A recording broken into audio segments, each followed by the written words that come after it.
Hai, nama saya Lydia Alfiani, NPM 2021 145 0059. Halo semuanya, saya Salsa Nabila Putri dengan NPM 202114500086.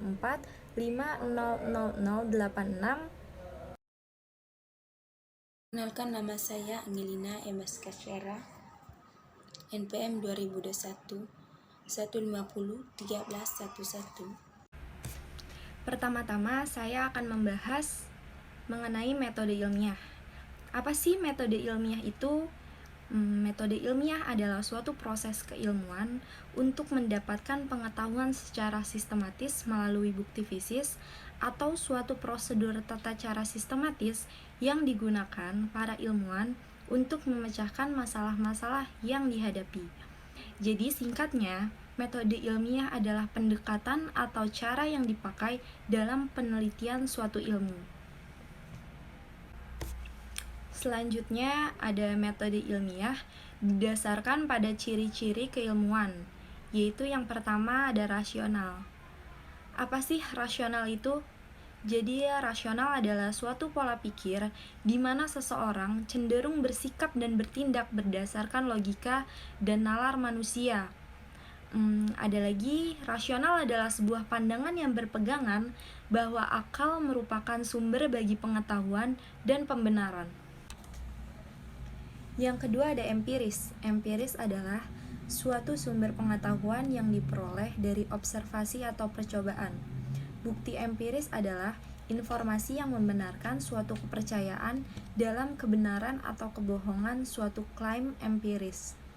Atau empiris adalah aliran dalam filsafat yang berpandangan bahwa pengetahuan secara keseluruhan atau parsial yang didasarkan kepada pengalaman menggunakan indera atau suatu penelitian biasanya didasarkan pada pengalaman sehari-hari seperti fakta a posteriori, yaitu fakta dari kesan indera yang ditemukan melalui hasil coba-coba yang kemudian diangkat sebagai hasil penelitian. Dan yang ketiga adalah sistematis. Sistematis adalah segala usaha untuk menguraikan dan merumuskan sesuatu dalam hubungan yang teratur dan logis, sehingga membentuk suatu sistem yang berarti secara utuh, menyeluruh, terpadu, dan mampu menjelaskan rangkaian sebab akibat menyangkut objeknya.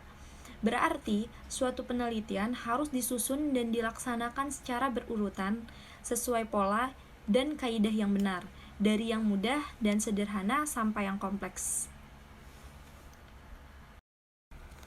Selanjutnya adalah langkah-langkah yang terdapat pada proses ilmiah. Pertama ada perumusan masalah, kedua ada mengumpulkan keterangan, ketiga ada pengajuan hipotesis, keempat ada deduksi hipotesis, kelima ada menyusun hipotesis, dan yang keenam ada menguji hipotesis. Saya akan membahas lebih detail mengenai langkah tersebut. Yang pertama, perumusan masalah. Masalah adalah sesuatu yang harus diselesaikan. Masalah timbul karena ada kesenjangan antara harapan dan kenyataan. Kepekaan terhadap kesenjangan yang terjadi mempengaruhi kemudahan seseorang menemukan masalah. Dipengaruhi oleh latar belakang pendidikan, ketertarikan, dan perhatian untuk mempermudah memecahkan masalah. Yang kedua ada mengumpulkan keterangan, yaitu segala informasi yang mengarah dan dekat pada pemecah masalah. Sering disebut juga mengkaji teori atau kajian pustaka. Untuk memperoleh teori-teori yang bersifat umum, untuk memecahkan masalah kita yang bersifat khusus, ada yang namanya penalaran deduktif. Kita harus pintar memilih teori-teori yang sesuai atau tepat untuk mendekati permasalahan yang telah dirumuskan. Yang ketiga adalah pengajuan hipotesis, yaitu kerangka pemikiran sementara yang menjelaskan hubungan antara unsur-unsur pembentuk suatu karangan masalah. Pada hal ini harus mempunyai pola berpikir yang runtut dan sistematis untuk mengantarkan pada hipotesis atau kesimpulan sementara yang rasional. Langkah ini mencerminkan deskripsi alur pikiran yang runtut sampai pada pemecahan masalah yang akan dilakukan dapat dengan mudah diikuti oleh orang lain. Yang keempat adalah deduksi hipotesis, disebut langkah perantara menjembatani permasalahan rasional. Identifikasi fakta-fakta yang nyata dalam hubungannya dengan hipotesis yang diajukan.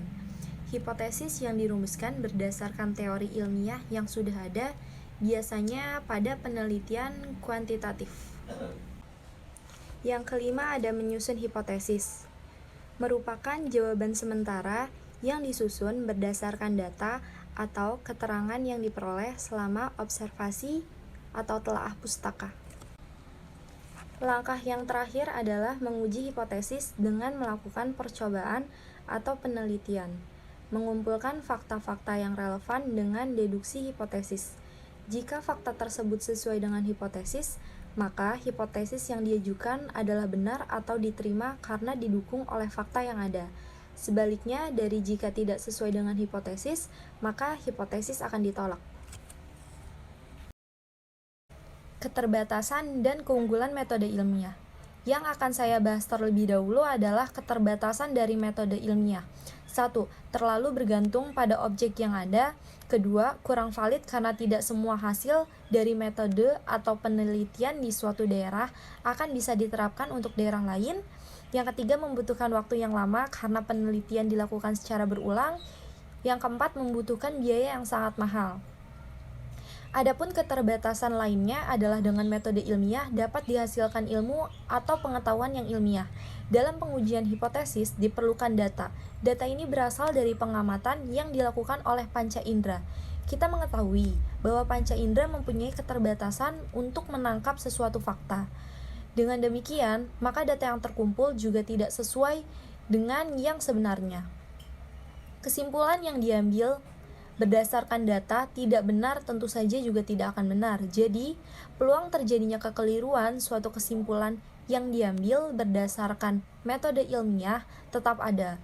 Oleh karena itu, semua kesimpulan ilmiah atau kebenaran ilmu bersifat tentatif. Artinya, kesimpulan itu dianggap benar selama belum ada kebenaran ilmu yang dapat menolak kesimpulan itu. Selanjutnya ada keunggulan dari metode ilmiah. Keunggulan dari metode ilmiah adalah ciri khasnya, yaitu 1. Objektif. Objektif adalah bebas dari prasangka perseorangan dan kesukaan pribadi dalam keilmuan. Berarti, upaya untuk menangkap sifat alamiah sebuah objek yang sedang diteliti atau dipelajari dengan sesuatu cara, di mana tidak tergantung pada fasilitas apapun dari subjek yang diselidikinya. Yang kedua ada metodik, yang artinya pengetahuan itu diperoleh dengan menggunakan cara-cara tertentu dan terkontrol. Harus mencapai keseluruhan yang secara logis, adanya sistem dalam penelitian atau metode. Yang ketiga ada sistematik. Sistematik adalah berbagai keterangan dan data tersusun sebagai kumpulan pengetahuan ilmu mempunyai hubungan dan ketergantungan. Yang keempat ada universal, yang artinya berlaku kepada semua orang di muka bumi ini. Yang kelima adalah analitik. Analitik artinya membeda-bedakan pokok soal ledakan bagian-bagian yang terperinci untuk memahami berbagai sifat, hubungan, dan peran masing-masing. Yang keenam ada verifikatif, yaitu dapat diperiksa kebenarannya oleh siapapun. Pada waktu memecahkan masalah dengan menggunakan metode ilmiah, seorang ilmuwan atau pengguna metode ilmiah tersebut dituntut memiliki sikap-sikap tertentu agar kesimpulan yang diperolehnya bersifat objektif. Sikap tersebut disebut sikap ilmiah yang antara lain sebagai berikut. 1. Mencintai kebenaran yang objektif dan adil. Artinya, dengan jujur dia akan menyatakan sesuatu fakta sesuai dengan kenyataan dan tidak dipengaruhi oleh perasaannya serta pertimbangan orang lain. Yang kedua, menyadari bahwa kebenaran ilmu itu tidak absolut. Artinya, seorang ilmuwan memiliki ketekunan dan kesabaran serta ketelitian dalam melakukan eksperimen, observasi, dan dalam mengumpulkan data serta memecahkan masalah. Yang ketiga, tidak percaya pada tahayul, astrologi, maupun untung-untungan, karena percaya bahwa di alam ini sesuatu terjadi melalui proses yang tertentu. Yang keempat, ingin tahu lebih banyak. Artinya, seorang ilmuwan selalu memiliki rasa ingin tahu tentang apa, mengapa, dan bagaimana sesuatu gejala yang dijumpainya. Yang kelima, tidak berpikir secara prasangka. Artinya, bersikap tidak memihak terhadap sesuatu pendapat tertentu tanpa alasan-alasan yang berdasarkan fakta. Yang keenam, tidak percaya kebenaran tanpa bukti, artinya tidak tergesa-gesa mengambil kesimpulan atau keputusan bila belum cukup fakta yang dikumpulkan yang dapat menunjang kesimpulan atau keputusan itu. Yang ketujuh, optimis, teliti, dan berani menyatakan kesimpulan yang menurut keyakinan adalah benar. Artinya, dapat bekerja sama dengan orang-orang lain dan bersedia mempertimbangkan pendapat atau penemuan orang lain. Sekalipun pendapat atau penemuan orang lain itu bertentangan atau tidak sesuai dengan pendapatnya sendiri. Selanjutnya, ilmu pengetahuan alam. Apa sih ilmu pengetahuan alam? Ilmu pengetahuan alam yang berasal dari bahasa asingnya yaitu scientia, yang berarti saya tahu. Kata science sebenarnya semula berarti ilmu pengetahuan yang meliputi baik ilmu pengetahuan sosial atau social science maupun ilmu pengetahuan alam atau natural science. Lama-kelamaan, bila seseorang mengatakan science, maka yang dimaksud adalah natural science atau dalam bahasa Indonesia disebut ilmu pengetahuan alam dan disingkat IPA. Sedangkan IPA sendiri terdiri dari ilmu-ilmu fisik atau physical science. Antara lain, kimia, fisika, astronomi, dan geofisika, serta ilmu-ilmu biologi atau life science. Dalam PowerPoint ini disebutkan IPA adalah pengetahuan yang sistematis dan berlaku secara umum atau universal, yang membahas tentang sekumpulan data mengenai gejala alam yang dihasilkan berdasarkan hasil observasi, eksperimen, penyimpulan, dan penyusunan teori. Contoh IPA dalam bentuk produk ilmiah. 1. Data hasil penelitian analisis daya saing siswa sekolah negeri dengan swasta. Yang kedua, teori relativitas umum yang dihasilkan oleh Einstein. Yang ketiga, dalil Pythagoras dalam perhitungan segitiga. Yang keempat, hukum Mandel dalam bidang pewarisan sifat gen. Yang kelima, teorema atom Dalton, dan masih banyak lainnya. Relativitas IPA, teori yang membahas mengenai kecepatan dan percepatan yang diukur secara berbeda melalui kerangka acuan. Pada tahun 1905, Albert Einstein mengemukakan teori relativitasnya yang mematahkan prinsip hukum fisika klasik tersebut, di mana teori ini mulai menjawab semua pertanyaan aneh yang terjadi di alam kita saat itu. Menurut pendapatnya, yang mutlak itu adalah kecepatan cahaya dan hukum fisika bagi semua pengamat, baik itu bergerak atau tidak. Sehingga, berdasarkan teori relativitas ini menyatakan bahwa ruang dan waktu dapat dibengkokkan. Lantas, seperti apa penjelasannya? Teori relativitas terbagi menjadi dua. 1. Teori relativitas khusus. Relativitas mempercayai bahwa mutlak adalah hukum fisika dan juga kecepatan cahaya, sedangkan ruang dan waktu adalah relatif. Tidak bergerak jika kedudukan relatif benda tersebut tidak berubah. Yang kedua, teori relativitas umum. Albert Einstein mencoba menggabungkan teori Newton tentang gravitasi dengan relativitas miliknya. Dengan segala percobaan dan gagal berkali-kali, akhirnya Einstein menemukan penggabungan teori gravitasi relativitas. Contoh relativitas khusus. Postulat pertama, bahwa hukum fisika adalah mutlak atau memiliki sifat yang sama pada setiap kerangka acuan yang konstan atau tetap. Artinya, pada setiap kerangka acuan yang konstan atau bergerak konstan atau tidak bergerak sama sekali, hukum fisika memiliki bentuk yang sama. Masih bingung? Pada sebuah contoh kasus, kamu berada di pinggir jalan raya dan melihat temanmu berada di dalam mobil yang melaju dengan kecepatan 80 km per jam. Pada kerangka acuan 1, yakni dari sudut pandangmu yang bergerak adalah temanmu yang ada di dalam mobil, sedangkan kamu diam. Di sisi lain, pada kerangka acuan 2, yakni dari sudut pandang temanmu yang bergerak adalah kamu, sedangkan dia diam di dalam mobil. Postulat yang kedua menyatakan bahwa kecepatan cahaya selalu konstan serta memiliki nilai C sama dengan 3x 108 m per s dan tidak tergantung pada sumber cahaya dan posisi si pengamat. Sebagai contoh, dalam satu kerangka acuan terdapat dua pengamat di mana satu bergerak dan satu diam. Keduanya mengamati sebuah peristiwa yang sama, maka keduanya memiliki perbedaan sudut pandang terhadap ruang dan waktu. Hal ini tentu menjadi berbanding terbalik terhadap hukum Newton yang menyatakan apabila ruang dan waktu selalu mutlak. Sehingga ada beberapa dampak yang terjadi akibat adanya teori relativitas khusus ini, yakni adalah sebagai berikut. 1. Dilatasi waktu. Dilatasi waktu atau pemekaran waktu ini merupakan dampak dari teori relativitas khusus yang menyatakan bahwa ruang dan waktu itu relatif. Dilatasi waktu terjadi karena adanya perbedaan gerak antara kedua pengamat terhadap ruang dan waktu.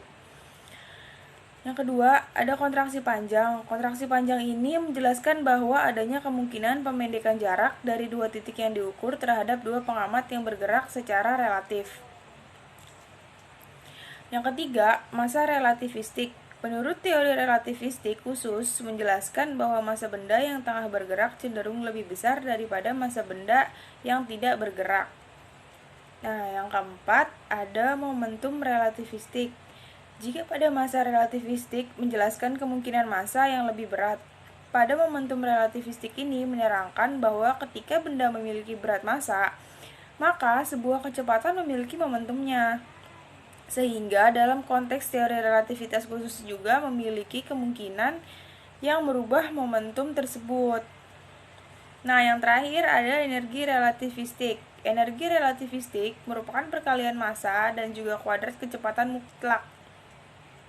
Pada energi relativistik ini memiliki kemungkinan bahwa energi dan massa dapat setara, sehingga pada hukum kali ini juga disebut hukum kesetaraan massa energi Einstein.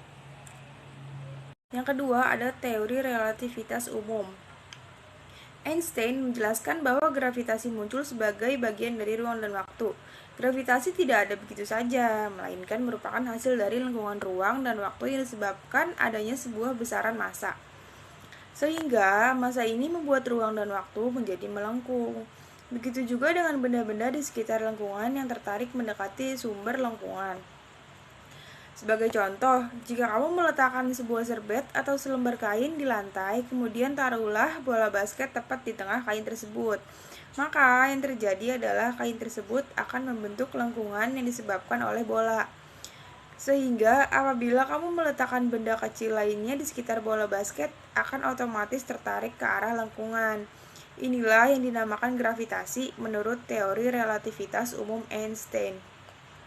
Nah, menariknya teori relativitas umum ini seolah semakin membukakan pintu pengetahuan kita dalam dunia fisika untuk dapat memahami alam semesta yang luas dan penuh rahasia ini. Nah, melalui teori ini, para ilmuwan pun berhasil menjawab alasan Merkurius bergerak mengitari matahari lebih cepat, serta adanya pergeseran 43 detik busur per abad. Teori relativitas elektromagnet, global penelitian sistem GPS, lubang hitam. A. Metode elektromagnet adalah medan yang terjadi akibat yang dipergerakan arus listrik. Arus listrik statik hanya akan menghasilkan medan listrik. Apabila arus listrik tersebut bergerak, akan dihasilkan pula medan magnet. Medan listrik juga dapat berbentuk akibat perubahan medan magnet. B. Adanya lubang hitam. Pada sekitar tahun 1915, seorang ilmuwan, Swan Schlein, memecahkan masalah melalui persamaan medan Einstein yang menjelaskan bahwa adanya geometris ruang waktu yang berada di sekitar bintang. Bintang ini juga memiliki keterlambatan yang amat tinggi dengan gravitasi yang super besar.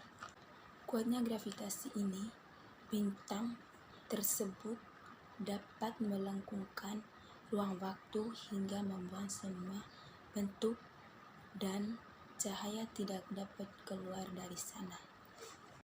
GPS, dampak dari kemunculan teori relativitas Einstein yang begitu mengubah dunia adalah adanya GPS yang begitu akurat dan mengukur jarak dan perkiraan waktu. Sistem pada GPS ini bekerja menggunakan satelit yang mentransfer data dan informasi pada stasiun penangkap sinyal di bumi dan kemudian mengirimkan pada teknologi GPS. Dengan adanya GPS, kita dapat melakukan perkiraan dan perhitungan lokasi dengan akurat dan tentu berdampak besar pada alat transportasi seperti mobil, kereta, hingga pesawat. IPA bersifat dinamis karena kebenarannya terbuka untuk diuji lagi, sehingga apalagi ditemukan pendekatan yang lebih baik dapat menggugurkan teori yang lama. Proses IPA dinamis karena menggunakan metode ilmiah, teori dan eksperimen saling berkomplementer. Yang lebih dahulu, teori atau eksperimen. IPA modern mendahulukan teori lalu eksperimen. Einstein 1905, hubungan kesetaraan antara massa energi disusun dahulu, baru kemudian diciptakan ke eksperimen sehingga ditemukan tenaga nuklir. Teknologi nuklir. Segala teknologi berbasis nuklir yang ada saat ini juga tidak jauh dari teori relativitas. Mulai dari mesin nuklir, tenaga nuklir, dan bom atom, semuanya berlandasan relativitas.